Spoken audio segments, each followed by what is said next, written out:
Hello friends, very good evening. Welcome to 29th August Daily Hindu Current Affairs in MCQ format. So friends, ఈ వీడియోలో మనం ఏంటి అని అంటే కనుక the competitive exams like SSC, RRB, railways, వీటికి సంబంధించిన బ్యాంక్ ఎగ్జామ్స్, వీటికి సంబంధించినటువంటి current affairs related important current affairs మనకి ఇవాళ హిందూ న్యూస్ పేపర్లో పబ్లిష్ అయినటువంటి ఆర్టికల్స్ నుంచి క్వశ్చన్స్ని ఫ్రేమ్ చేసి మనం ఇక్కడ డిస్కస్ చేయడం అయితే కనుక జరుగుతుందండి.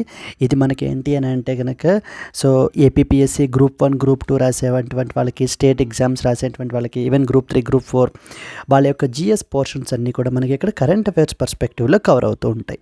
సో ఫ్రెండ్స్, ఒకవేళ మీకు ఈ క్లాస్కి సంబంధించినటువంటి పీడిఎఫ్ కనుక కావాలి అని అనుకుంటే కనుక మన యొక్క యాప్ నేమో LTX క్లాసెస్. దాన్ని మీరు డౌన్లోడ్ చేసుకున్నట్లయితే కనుక you will be having something called as daily CA for current affairs for competitive exams అని చెప్పేసి ఒక ఫ్రీ కోర్స్ ఉంటుంది.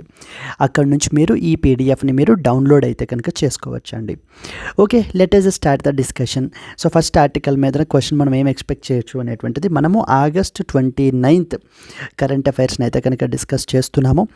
ఫస్ట్ అండ్ ఫార్మోస్ట్ ఆర్టికల్ వచ్చేసి union cabinet redesigned the agriculture infrastructure fund to cover the FPOs అని చెప్పేసి మనకి ఒక article అయితే కనుక పబ్లిష్ అయింది ఇప్పుడు మనకి. ఈ ఫండ్ వచ్చేసి ఏంటి అని అంటే కనుక అగ్రికల్చర్ ఇన్ఫ్రాస్ట్రక్చర్ ఫండ్ అండి. ఇది అగ్రికల్చర్ ఇన్ఫ్రాస్ట్రక్చర్ ఫండ్ అనమాట. ఈ పర్టికులర్ ఫండ్ని ది గవర్నమెంట్ మనకి జూలై 2020లో మనకి అయితే కనుక ఎస్టాబ్లిష్ చేశారు. ఈ ఫండ్ యొక్క వర్త్ మనకి ఎంత అంటే కనుక 1 lakh crore అయితే మనకి ఈ ఫండ్ కార్పస్లో అయితే మనకు ఉంటుంది. ఈ యొక్క ఫండ్ని మనకి మెయిన్గా దేనికి ఉపయోగిస్తారు అని అంటే కనుక పోస్ట్ హార్వెస్ట్ ఇన్ఫ్రాస్ట్రక్చర్ని డెవలప్ చేయడానికి మనకి ఏంటి అని అంటే ఈ యొక్క ఫండ్ ఒక ఫైనాన్సింగ్ ఫెసిలిటీని ప్రొవైడ్ చేస్తుంది అనమాట. Basically provide the loans for the establishment of the post harvest infrastructure. మన కంట్రీలో అంటే పోస్ట్ హార్వెస్ట్ లాసెస్ అనేటువంటివి లైక్ ఫర్ ఎగ్జాంపుల్ ప్రాసెసింగ్ సెంటర్స్ని ఎస్టాబ్లిష్ చేయటము, ఇలాగనమాట. ఈ యొక్క పోస్ట్ హార్వెస్ట్ ఇన్ఫ్రాస్ట్రక్చర్ని ఎస్టాబ్లిష్ చేయడానికి అండ్ అలాగే కమ్యూనిటీ ఫామ్ అసెట్ ఇన్ఫ్రాస్ట్రక్చర్ని ఇంప్రూవ్ చేయడానికి మనకి ఏంటి అని అంటే ఈ యొక్క ఫండ్ అనేటువంటిది జూలై 2020లో మనకి ఎస్టాబ్లిష్ చేశారు. ఈ ఫండ్లో ఇప్పుడు మనకి యూనియన్ క్యాబినెట్ ఏమంటోంది అని అంటే కనుక ఒక న్యూ కేటగిరీ పీపుల్ని, that is known as the farmer producer organisations, FPO అంటారు మనకి, ఫార్మర్ ప్రొడ్యూసర్ ఆర్గనైజేషన్. ఈ యొక్క FPOస్కి మనకి ఏంటి అని అంటే కనుక వీళ్ళను కూడా ఇప్పుడు ఈ కేటగిరీలో మనకి యాడ్ చేయడం జరిగింది. ఇప్పటి నుంచి వీళ్ళకు కూడా మనము ఫైనాన్షియల్ సపోర్ట్ అనేటువంటిది ప్రొవైడ్ చేయడం జరుగుతుంది. ఇప్పుడు గవర్నమెంట్ ఏం చెప్తోంది అని అంటే కనుక ఈ యొక్క ఫండ్ ఏదైతే ఉందో it will be much more attractive. Because it even includes the farmer producer organisations as well. ఈ యొక్క ఫండ్ యొక్క కార్పస్ దేనికి ఉపయోగిస్తాం? మెయిన్గా for the establishment of the post harvest ఇన్ఫ్రాస్ట్రక్చర్ని మనం ఎస్టాబ్లిష్ చేయడానికి. తద్వారా మనకి ఏమవుతాయి? లాసెస్ అనేటువంటివి తగ్గుతాయి. పోస్ట్ హార్వెస్ట్ లాసెస్ అనేటువంటివి తగ్గడం వల్ల మనము ఫార్మర్స్ యొక్క ఇన్కమ్ని ఇంప్రూవ్ చేయొచ్చు అనమాట. Agriculture as one such sector is very very important sector in our country అండి. ఎందుకంటే మనకి agricultural sector around 48% of the work ఫోర్స్ని ఎంప్లాయ్ చేస్తుంది, అరౌండ్ 18% ఆఫ్ ద GDPని కూడా కంట్రిబ్యూట్ చేస్తుంది. In that context agriculture is very very important. And at the same time not only that, మన కంట్రీలో ఫుడ్ సెక్యూరిటీని అచీవ్ చేయడానికి కూడా మనకి అగ్రికల్చర్ ఎంతగానో మనకి కంట్రిబ్యూట్ చేస్తుంది. Based on this, let us see a question. What is the total amount of fund allocated under the agriculture infrastructure fund that has been redesigned to cover the FPOs as well? 50,000 crore, 1 lakh crore, 75,000 crore, 1.5 lakh crore. The answer is B, 1 lakh crore. The total amount of fund is మనకి ఏంటంటే agriculture infrastructure fund అండర్లో ఉన్నటువంటి fund ఎంత అండి? 1 lakh crore is answer. అది మనం గుర్తుపెట్టుకుంటే సరిపోతుంది. And ఇప్పుడు మనకి ఎప్పుడు ఇంట్రడ్యూస్ చేశారు అని అంటే 2020లో ఇంట్రడ్యూస్ చేశారు అనేటువంటి విషయం మనకు తెలియాలి. Let us see some important points. The Agricultural Infrastructure Fund has been allocated a total of 1 lakh crore by the Union Cabinet. This fund is intended to boost the agricultural infrastructure in India by providing the financial support to various projects which enhance the infrastructure and resources available to that of the farmers. Recently, the scope of AIF, that is agricultural infrastructure, has been expanded to include the FPOs as well. So even state level ఎగ్జామ్స్లో మనకి ఎఫ్పిఓస్ని కూడా expand అయ్యింది.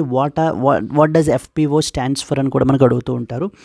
FPOs అంటే farmer producer organizations అని అర్థం. So the inclusion of the FPOs aims to enhance their financial security and credit worthiness, thereby making the fund more impactful and as well as inclusive in nature.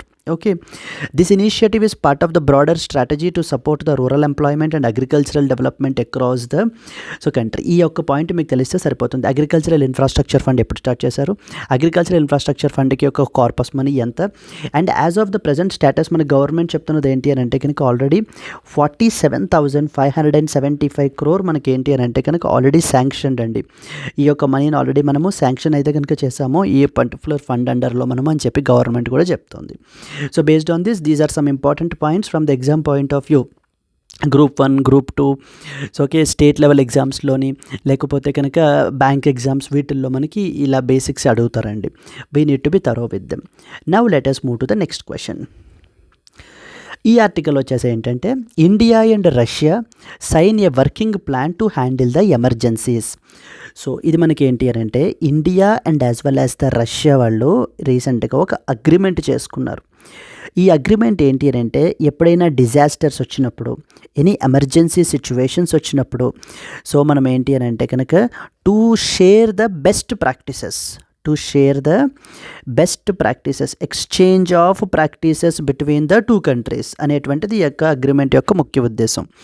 So ఎప్పుడైనా cyclones కానీ earthquakes కానీ ఎటువంటి emergency situations వచ్చినప్పుడు so మనం ఏంటి అని అంటే India and as well as the Russia so they want to have a collaboration. So they want to have an exchange of best practices. So అంటే రష్యా ఏ విధంగా ఇలాంటి డిజాస్టర్స్ వచ్చినప్పుడు అది ఎలా హ్యాండిల్ చేస్తుంది, మనం వాళ్ళ నుంచి బెస్ట్ ప్రాక్టీసెస్ని నేర్చుకుంటాం. సిమిలర్లీ మనం ఎలా హ్యాండిల్ చేస్తామో అనేటువంటి దాన్ని సో వాళ్ళు నేర్చుకుంటూ ఉంటారనమాట. That is how. So the objective ఏంటి మనకి ఫైనల్గా ఆబ్జెక్టివ్ ఏంటంటే disaster risk reduction. So disaster risk reduction, so తగ్గించడం, సో డిజాస్టర్స్ వల్ల కలిగేటువంటి రిస్క్ని మనం తగ్గించడం, ఆర్ సింపుల్లీ ఇంకా చెప్పాలంటే డిజాస్టర్ వల్ల కలిగేటువంటి డ్యామేజ్ని తగ్గించడానికి మనకి ఏంటి అని అంటే కనుక ఈ పర్టికులర్ అగ్రిమెంట్ మనకి ఎంతగానో ఉపయోగపడుతుంది. అయితే recently with which of the following countries India రీసెంట్గా ఈ agreement for disaster management sign చేశారు అని చెప్పేసి అడుగుతూ ఉంటారు. So the answer is Russia కదండి. రష్యా ఈజ్ ద ఆన్సర్ మనకి. Moscow is its capital. And at the same time మన కంట్రీలో ఈ యొక్క డిజాస్టర్కి సంబంధించినటువంటి ఇంపార్టెంట్ యాక్ట్ వచ్చేసి డిజాస్టర్ మేనేజ్మెంట్ యాక్ట్. ఎప్పుడు వచ్చింది అని కూడా అడుగుతూ ఉంటారు. డిజాస్టర్ మేనేజ్మెంట్ యాక్ట్ మనకి 2005లో మనకి వచ్చిందండి. అండ్ రీసెంట్గా ఈ యొక్క డిజాస్టర్ మేనేజ్మెంట్ అమెండ్మెంట్ బిల్ని కూడా మనకి తీసుకుని వచ్చారనమాట. అమెండ్మెంట్ బిల్ 2024 కూడా మనకి తీసుకుని వచ్చారు. So in case if you are preparing for UPSC so descriptive కొంత హయ్యర్ లెవెల్ ఆఫ్ ఎగ్జామ్స్కి మీరు ప్రిపేర్ అవుతూ ఉంటే కనుక ఇప్పుడు ఆ బిల్ రిలేటెడ్ ప్రొవిజన్స్ అవన్నీ కూడా మీరు స్టడీ చేయాలి. So but as of now మనకి ఏంటంటే మన బేసిక్ కాంపిటేటివ్ ఎగ్జామ్స్కి సో ఈ యొక్క యాక్ట్ ఎప్పుడు తీసుకొని వచ్చారు, ఏ కంట్రీ తోటి మనం రీసెంట్గా మనం ఈ యొక్క డిజాస్టర్ సంబంధించినటువంటి ఎమర్జెన్సీ సిచ్యువేషన్కి సంబంధించినటువంటి అగ్రిమెంట్ని మనం సైన్ చేసుకున్నాము అనేటువంటి క్వశ్చన్స్ మనం ఎక్స్పెక్ట్ చేయొచ్చు. సో అండ్ అలాగనే ఇంకొక ఇంపార్టెంట్ పాయింట్ ఏంటంటే ఆల్రెడీ మనం ఇంతకుముందు so couple of days back మనం కవర్ చేయడం జరిగింది. Nagaland for the very first time in our country ఈ యొక్క డిజాస్టర్ రిస్క్ రిడక్షన్కి మనకి ఏంటి అని అంటే ఎస్బీఐ జనరల్ ఇన్సూరెన్స్ వాళ్ళతోటి MOU సైన్ చేసుకున్నారండి. ఎవరితోటి?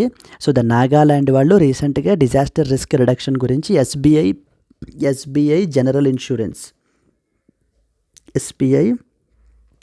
ఇన్సూరెన్స్ వాళ్ళతోటి మనకి ఏంటంటే సైన్ అయితే చేసుకున్నారనమాట MOU.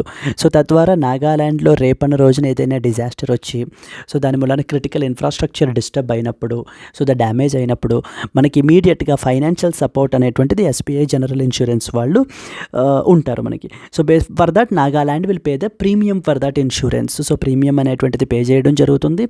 సో అండ్ నాగాల్యాండ్ మన కంట్రీలో మొట్టమొదటి state. Even that can be A potential question for you. So which state recently became the first in our country to have a disaster risk reduction strategy plan by signing and MoU with the SBI general insurance అని చెప్పేసి మనకు అడుగుతూ ఉంటారు. Even bank exams వాళ్ళకి కూడా అది important అవుతూ ఉంటుందండి. The answer is Nagaland. So లేకపోతే నాగాల్యాండ్ వాళ్ళు రీసెంట్గా ఏ కంపెనీ వాళ్ళతోటి, సో ఓకేనా, ఏ ఇన్సూరెన్స్ కంపెనీ వాళ్ళతోటి మనకి ఏంటంటే ఈ యొక్క అగ్రిమెంట్ని చేసుకున్నారు అని కూడా మనకు అడగచ్చు. So okay, therefore you are expected to know these points. దీని మీద క్వశ్చన్ ఎలా అడుగుతారు అనేటువంటి చూద్దాం. దీని మీద మనం క్వశ్చన్ చూసినప్పుడు, India recently signed a working plan for emergency management cooperation for 2025-26 with which country?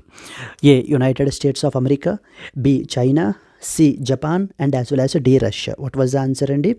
D Russia is the answer, correct. So Russia మనకి ఏంటంటే ఇండియా రీసెంట్గా రష్యా తోటి ఈ యొక్క working plan for emergency management cooperation అయితే కనుక మనము సైన్ అయితే చేసాము. This is something you are expected to know. So చూడండి, India and Russia have a long standing partnership particularly in the areas of defence and emergency management. These two countries recently signed the working plan for 2025-26 under the joint Russian-Indian Commission on Cooperation in the field of emergency management. This agreement focuses on sharing best practices and technologies related to disaster management and emergency response, thereby reinforcing the strong bilateral ties between India and as well as Russia. So ఇలా మనకి అడిగేటువంటి question అవకాశాలు అయితే మనకు ఉంటాయి. India signed a working plan for emergency management cooperation with which country అంటే the answer is Russia. Now let's move forward to the next one. So sharpening the India's anti tuberculosis fight అని చెప్పి ఒక editorial publish అయింది. సో మనకి editorial per se మనకి అవసరం లేదండి మన ఎగ్జామ్స్కి. సో మెయిన్గా మనకి ఏం తెలియాలి అని అంటే this is something related to tuberculosis అనేటువంటి విషయం తెలియాలి. సో ఫస్ట్ ఇంపార్టెంట్ పాయింట్ మనం ఆల్రెడీ ప్లాట్ఫామ్లో డిస్కస్ చేయడం జరిగింది. Tuberculosis is a bacterial disease. Tuberculosis is caused by అని అడుగుతూ ఉంటారు. బ్యాక్టీరియా, వైరస్, ప్రోటోజోవా, ఫంగై ఇలా అడుగుతూ ఉంటారు. It is a bacterial disease అనే విషయం మీకు తెలియాలి. దెన్ నెక్స్ట్ వచ్చేసి it is caused by something called as Mycobacterium tuberculosis ద్వారా మనకి ట్యూబర్క్యులోసిస్ అయితే కాజ్ అవుతుంది అని చెప్పేసి మన సెకండ్ ఇంపార్టెంట్ పాయింట్ మనకు తెలియాలి. థర్డ్ ఇంపార్టెంట్ పాయింట్ ఏంటంటే మన కంట్రీలో ట్యూబర్క్యులోసిస్ని 2025కి మనం ఎలిమినేట్ అయితే చేస్తాము అని చెప్పేసి గవర్నమెంట్ అయితే టార్గెట్ అయితే పెట్టుకుందండి. That was a third important point you are expected to know. So then fourth important ఏంటంటే, సో ట్యూబర్క్యులోసిస్కి సంబంధించి ఫస్ట్ లైన్ డ్రగ్స్ అంటారనమాట. ఫస్ట్ లైన్ డ్రగ్స్ అంటే ఏమేంటి అని అంటే కనుక isoniazid and as well as the rifampicin అంటారు. Isoniazid and as well as the rifampicin అంటారు మనకి. అయితే ఇప్పుడు మనకి ఈ యొక్క టీబీ ట్రీట్మెంట్ మన కంట్రీలో మనకి అరౌండ్ ఎంతలా పడుతుంది అని అంటే, సో అరౌండ్ 1.5 years నుంచి 2 years వరకు పడుతుందండి ట్రీట్మెంట్ అనేటువంటిది. సో డైలీ ఒక అరౌండ్ 13 to 14 ట్యాబ్లెట్స్ అనేటువంటివి వేసుకుంటున్నారు టీబీ పేషెంట్స్ మనకి. సో టీబీ ట్రీట్ అవ్వడానికి 2 years టైం అయితే కనుక పడుతుందన్నమాట. బట్ రీసెంట్గా మనకి గవర్నమెంట్ ఏం చేసింది అని అంటే సంథింగ్ కాల్డ్ యాజ్ బీపాల్ రెజిమెన్ అని చెప్పేసి మనకి 3 కాంబినేషన్ డ్రగ్ని మనకి తీసుకురావడం జరిగింది. బీపాల్ రెజిమెన్ అంటారు. సో ఈ యొక్క బీపాల్ రెజిమెన్ రీసెంట్గా మనకి న్యూస్లో ఉంది. ఇది ఏ డిసీజ్కి సంబంధించినటువంటిది అని అడిగేటువంటి అవకాశాలు మనకి సో చాలా ఎక్కువ ఉన్నాయి. స్టేట్ లెవెల్ ఎగ్జామ్స్లో ఖచ్చితంగా మనకు అడుగుతారండి. ఇన్ దిస్ కాంటెక్స్ట్ మనకు తెలియాల్సినటువంటి ఇంపార్టెంట్ పాయింట్స్ ఇంకేంటి అని అంటే కనుక, ఓకే, సో ఈ బీపాల్ రెజిమెన్లో మనకి బీపాల్ అంటాం అనమాట. దట్ ఈజ్ ఇక్కడ బి వచ్చేసి బి స్టాండ్స్ ఫర్ బెడాక్లిన్ అనేటువంటి డ్రగ్ యూస్ చేయడం జరుగుతుంది. So then next PA for pretomanid అంటారు. Pretomanid is the second important drug. And the third one వచ్చేసి లినిజాలిడ్ అనేటువంటిది థర్డ్ ఇంపార్టెంట్ డ్రగ్ అండి. ఈ యొక్క డ్రగ్స్ యొక్క కాంబినేషన్ తోటి మనకి it's a WHO approved treatment. మనకి ఇప్పుడు ఈ బీపాల్ రెజిమెన్ అనేటువంటిది మన కంట్రీలో డౌన్ ద లైన్ అయితే కనుక ఇంట్రడ్యూస్ అయితే చేయబోతున్నారు. ఇన్ దిస్ కాంటెక్స్ట్ కాంపిటేటివ్ ఎగ్జామ్స్లో మనకి చాలా ఇంపార్టెంట్ అవుతుంది. సో ఏమేమి తెలియాలి మనకి? ఇట్స్ ఏ బ్యాక్టీరియల్ డిసీజ్ అని తెలియాలి. మైకోబాక్టీరియం ట్యూబర్క్యులోసిస్ ద్వారా మనకి కాజ్ అవుతుంది. ఇండియా 2025 నాటికి టీబీని ఎలిమినేట్ చేయాలి అని చెప్పేసి అనుకుంటుంది. సో ఫస్ట్ లైన్ డ్రగ్స్ వచ్చేసి isoniazid and as well as the rifampicin. And మన కంట్రీలో ఎందుకంటే అరౌండ్ 2 years టైం అయితే కనుక మనకి పడుతుంది. అందుకని చెప్పేసి మన కంట్రీలో ఈ యొక్క బీపాల్ రెజిమెన్ అని ఇంట్రడ్యూస్ చేశారు. బీపాల్ రెజిమెన్ అంటే బీ ఫర్ బెడాక్లిన్ అనేటువంటిది ఒక drug. Next one pretomanid is a second drug. And the third one వచ్చేసి linezolid is a third important drug. So these are the 3 important drugs under this particular regimen అండి. So దీని ద్వారా మనం ఏంటంటే with in 3 to 4 మంత్స్లోనే మనకి ఏంటి అని అంటే డైలీ 3 ట్యాబ్లెట్స్ తోటి మనకి టీబీ అనేటువంటిది ట్రీట్ అవుతుంది అని చెప్పేసి మనకి గవర్నమెంట్ అయితే చెప్తోంది. It's a WHO approved process అండి మనకి. Now let us see a question on this. The BPAL regimen is associated with the treatment of which disease? A. Malaria, B. Tuberculosis, C. HIV/AIDS, D. Hepatitis. So the answer is B tuberculosis అండి. ట్యూబర్క్యులోసిస్కి సంబంధించినటువంటిది ఈ యొక్క బీపాల్ regimen అనేటువంటిది. ఓకేనా, ఈ యొక్క బీపాల్ regimen అనేటువంటిది దేనికి సంబంధించినటువంటిది? ట్యూబర్క్యులోసిస్కి సంబంధించినటువంటిది. బీపాల్ అంటే స్టేట్ లెవెల్ ఎగ్జామ్స్లో కూడా అడుగుతూ ఉంటారండి. బీపాల్ అంటే bedaquiline, pretomanid and as well as linezolid. So ఈ మూడు కాంబినేషన్ ఆఫ్ డ్రగ్స్ మనకి ఏంటంటే ఈ యొక్క బీపాల్ రెజిమెన్లో మనకు ఉంటాయి. It is approved by the WHO. It is a safer and as well as the shorter regimen manaki. Yes. Then the BPAL regimen is a new treatment that is recommended by the World Health Organizations specifically for the drug resistant tuberculosis. This is notable for shorter, safer and more effective treatment process. It requires the patients just to take only 3 to 4 tablets daily, allowing them to complete their treatment within 6 months only, with very few side effects and higher success rate when compared to older, more cumbersome regimens. ఇంతకు ముందు ఉన్నటువంటి process మనకి ఏంటి అని అంటే ఇప్పుడు already మనకి ఎగ్జిస్టింగ్లో ఉన్నటువంటి ప్రాసెస్ ఏంటి అని అంటే it is taking around 2 years of time అయితే పడుతుంది. డైలీ 13 to 14 tablets అయితే కనుక యూస్ చేయాల్సిన పరిస్థితి అయితే ఉంది మనకి.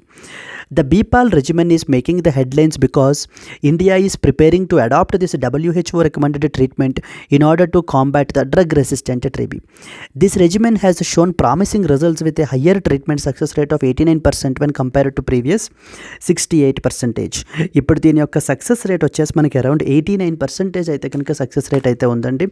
ఆల్రెడీ మన నైబరింగ్ కంట్రీస్లో లేక పాకిస్తాన్ ఇక్కడ కూడా మనకు ఆల్రెడీ బీపాల్ రెజిమెన్ అయితే కనుక ఇంప్లిమెంట్ అయితే కనుక చేశారు and we found the satisfactory results as well.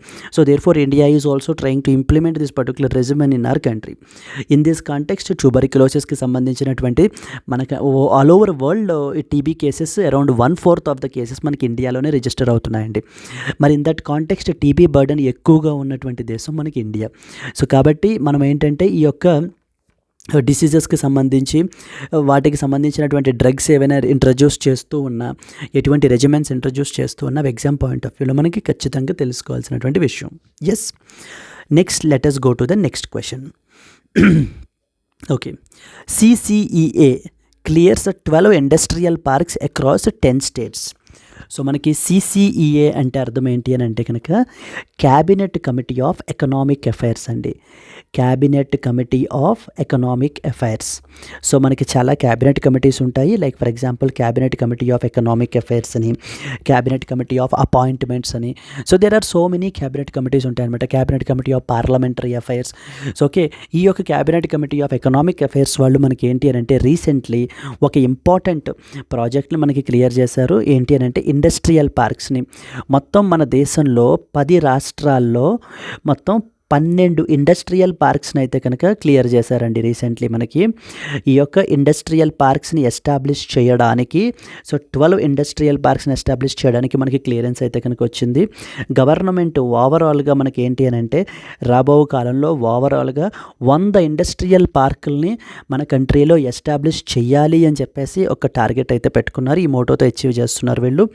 So ఈ యొక్క 12 ఇండస్ట్రియల్ పార్క్స్కి మనకి ఏంటి అని అంటే సమ్వేర్ అరౌండ్ 28,000 crores మనకి ఏంటంటే సో ది గవర్నమెంట్ అలొకేట్ అయితే చేసిందనమాట.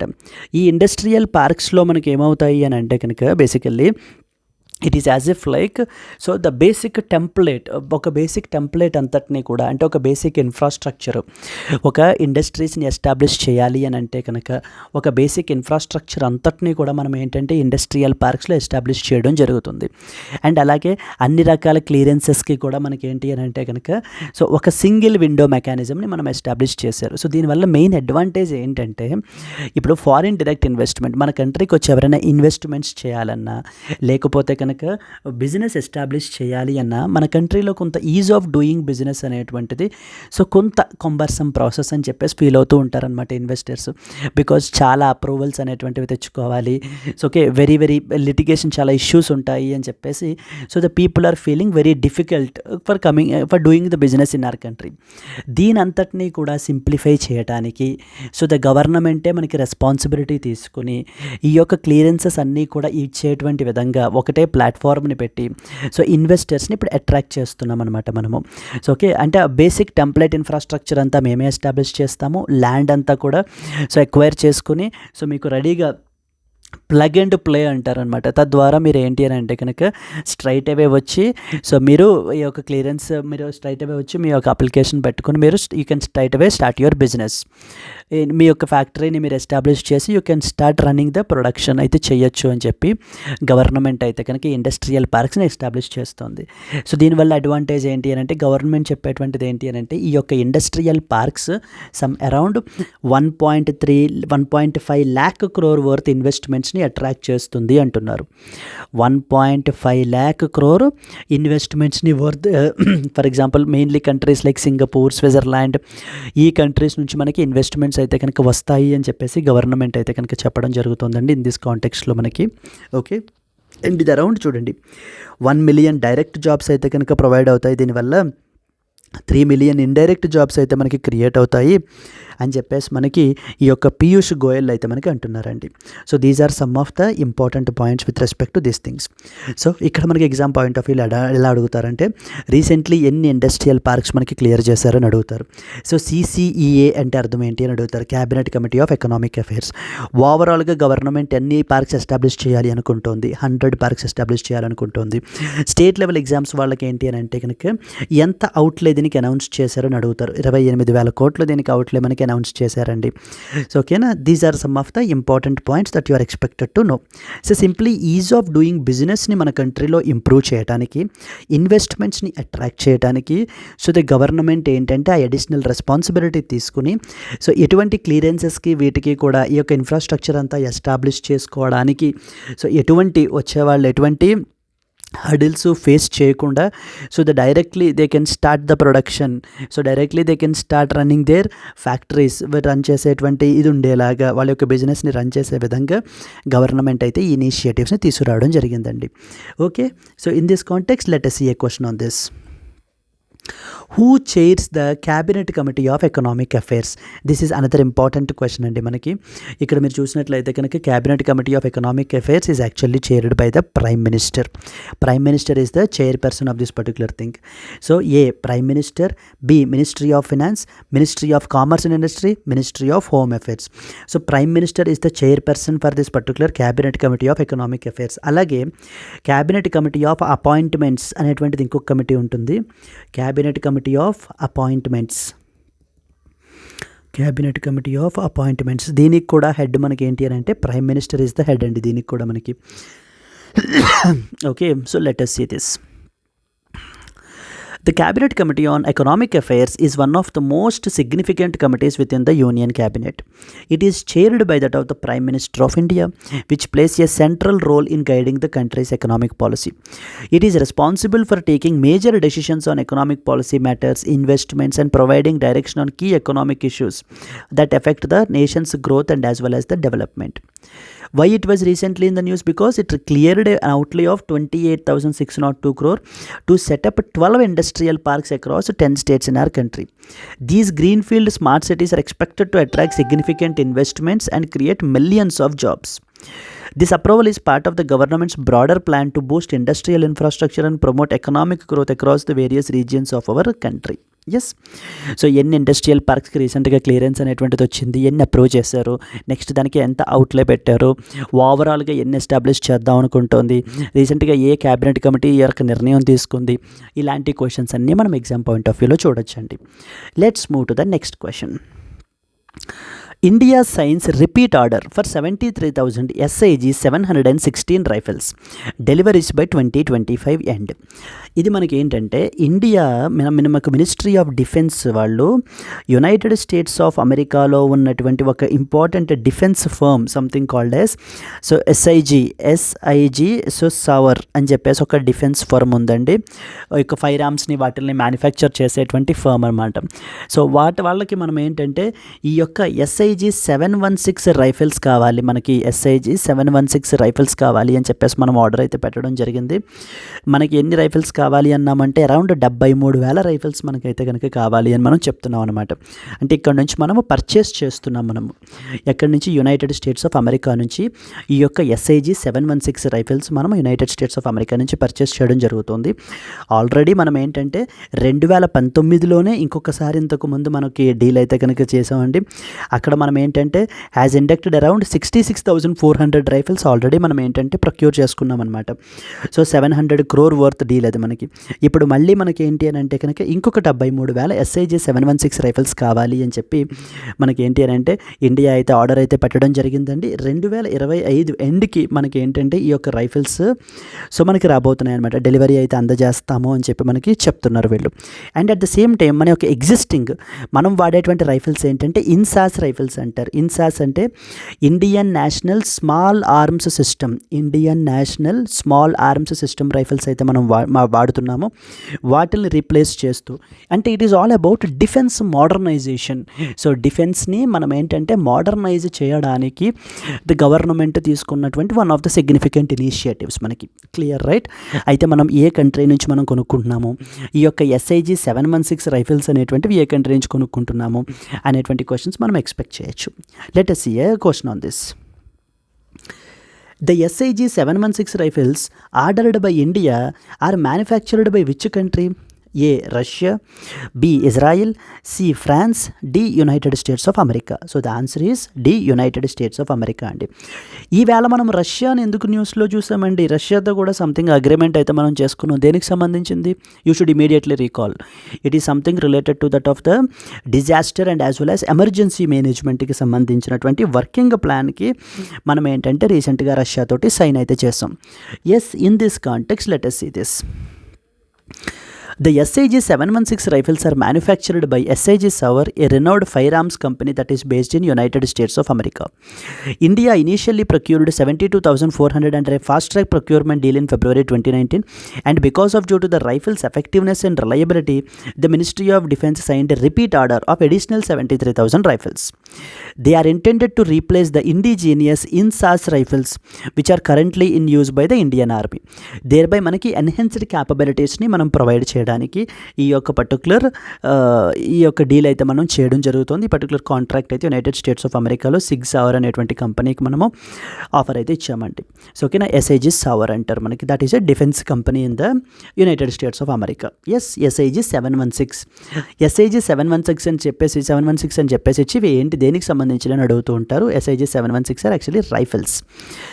Yes, let us go to the next one. Bail the norm, jail is exception even in PMLA cases. So says supreme court. ఇక్కడ మనం ఎగ్జామ్ పాయింట్ ఆఫ్ వ్యూలో మనకు ఒకటే point తెలియాలండి. PMLA అంటే ఏంటో abbreviation అడుగుతారు మనకి. Prevention of money laundering act అని అర్థం. Prevention of money laundering act. ఈ యొక్క prevention of money laundering act అనేటువంటిది మనకి 2002లో మనకి గవర్నమెంట్ అయితే తీసుకుని వచ్చింది మనకి ఈ యొక్క యాక్ట్ని మనకి. ఓకేనా, మన కంట్రీలో మనీ లాండరింగ్ రిలేటెడ్ యాక్టివిటీస్ అన్నిటినీ కూడా so anybody who performs this money laundering so will be treated as an offence and they will be booked under this PMLA act అనమాట. సో మన కంట్రీలో there is a dedicated office called as enforcement directorate అండి. Enforcement డైరెక్టోరేట్. So వీళ్ళు మనకి ఏంటి అని అంటే ఈ యొక్క మనీ లాండరింగ్ కేసెస్ని ఇన్వెస్టిగేట్ అయితే చేస్తారు. And it comes under something called as department of revenue అండర్లోకి మనకి ఈ యొక్క ఎన్ఫోర్స్మెంట్ డైరెక్టరేట్ అయితే వస్తుంది. యాక్ట్ వచ్చేసి మనకి 2002లో మనము సైన్ చేయడం అయితే కనుక జరిగింది. Let us see a question on this. The Prevention of Money Laundering Act was enacted in which year? So మనకి A 2002, 2005, 2010, 2015. The answer is A 2002. So 2002లో మనకి యొక్క prevention of money laundering act అయితే మనకి సైన్ చేయబడడం జరిగింది. So చూడండి, it was enacted in 2002 to combat the issue of money laundering in our country. This act provides for confiscation of property that is derived from or involved in money laundering and impose stringent penalties. So who engage in such activities, అలాంటి యాక్టివిటీస్లో involve అయినటువంటి వాళ్ళ మీద stringent penalties అవి కూడా మనము impose చేయడం అయితే జరుగుతుంది.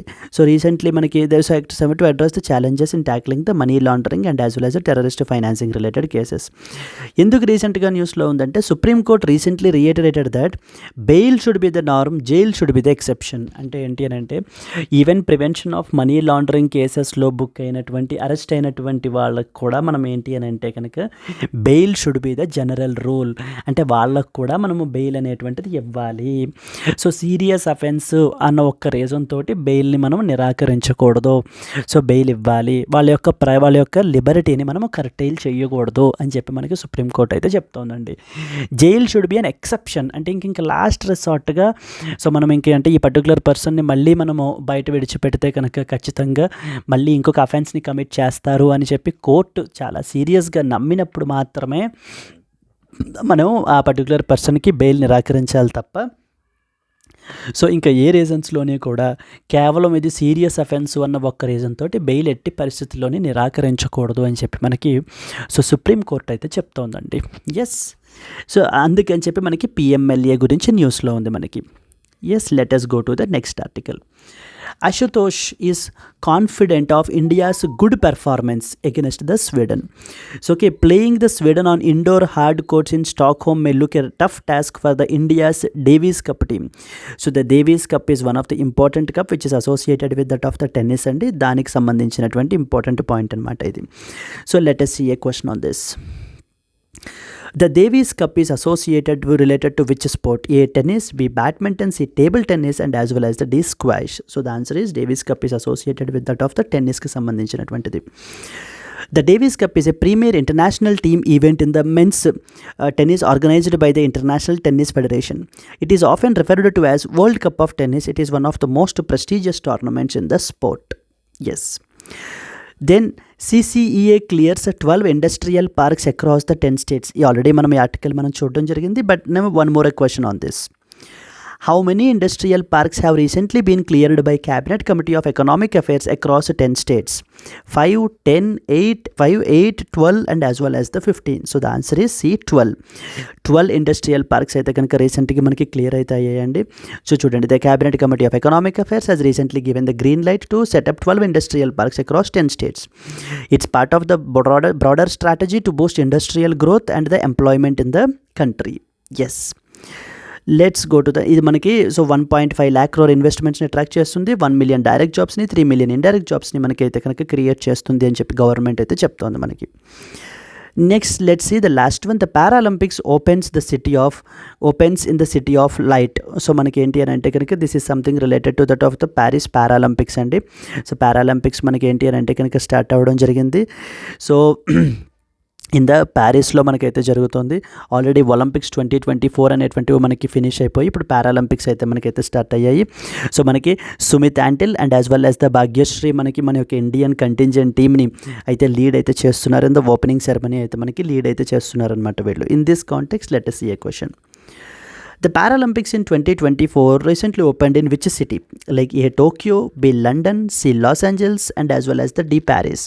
So the answer is manaki D. Paris is the answer manaki. So now we should see like how many medals will that India secure in this particular Paralympics. The 2024 Paralympics opened in the Paris, which is often known as the City of Light. This event marks the first time that Paralympics have been held their opening ceremony. Yes. That's it, and these are some of the important articles that you are expected to know. I hope you have enjoyed the class. If you have enjoyed it, please like it and at the same time share it to your friends who are preparing for the competitive exams if you found really useful. So friends, అలాగే మన యొక్క ఛానల్లో remaining కోర్సెస్ని కూడా చూడడానికి ప్రయత్నించండి. Okay, you can visit our website ltxclasses.com. మన దగ్గర అన్ని మన దగ్గర అన్ని డెడికేటెడ్ కోర్సెస్ ఉన్నాయి. బ్యాంక్కి ప్రిపేర్ అయ్యేటువంటి వాళ్ళకి, ఎస్ఎస్సికి ప్రిపేర్ అయ్యేటువంటి వాళ్ళకి, RRB or bank plus SSC plus RRB grade బికి సంబంధించి so supreme combo where you can get all the courses at just 10,000 rupees తోటే మీకు ఏంటంటే అన్ని కోర్సెస్ కూడా మీకు లైఫ్ టైం వ్యాలిడిటీ తోటి అయితే వస్తాయండి మనకి. ఎస్, ఇక్కడ స్క్రీన్ మీద కనిపించేటువంటి నెంబర్కి మీరు కాల్ చేసినట్లయితే కనుక మీకు ఏ విధమైన డౌట్స్ ఉన్నా క్లియర్ చేసుకుని మీకు నచ్చిన కోర్సులో మీరు జాయిన్ అవ్వచ్చు. You can visit our website as well. Yes friends, that's it. These are important things that you are expected to know. Okay, let's meet again tomorrow. Okay, with respect to that of the today's question manaki, okay, B. Paul regimen అని చెప్పేసి రీసెంట్గా న్యూస్లో ఉంది. ఇది దేనికి సంబంధించింది? Please do comment it అండి, because with your comments only, so okay, that will only be encouraging for me, that will only show me that you are with me. So okay, so please do comment your answer and at the same time please do like it if you really like it. Let's meet again tomorrow. Until then happy learning, all the best, by by అండి.